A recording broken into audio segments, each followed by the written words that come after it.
اگرچہ کائنات کی جدید سائنسی تفہیم کے لیے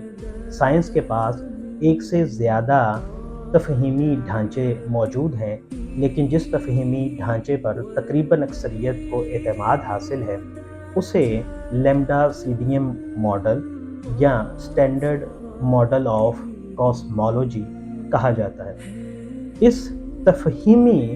ڈھانچے کے مطابق ہماری کائنات کا 68% حصہ ڈارک انرجی پر مشتمل ہے، جس کے بارے میں ہمیں زیادہ معلوم تو نہیں ہے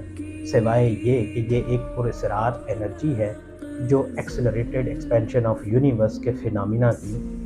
وضاحت میں معاون ہے،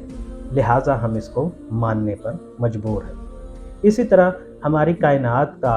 27% حصہ ڈارک میٹر پر مشتمل ہے، اور ڈارک میٹر سے متعلق ہم یہ جانتے ہیں کہ یہ ایک ایسا مادہ ہے جو روشنی کو نہ جذب کرتا ہے نہ خارج کرتا ہے، اسی لیے اسے کسی بھی دوربین سے دیکھنا ممکن نہیں ہے، لیکن یہ نظر آنے والے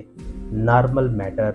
پر اثر انداز ہوتا ہے، جس کی وجہ سے ہم اسے مانتے ہیں۔ اسی طرح کائنات کا جو 5% حصہ ہے وہ نارمل میٹر پر مشتمل ہے، اور یہ وہ حصہ ہے جس کے بارے میں سائنس سب سے زیادہ جانتی ہے۔ جیسا کہ ہمیں معلوم ہے کہ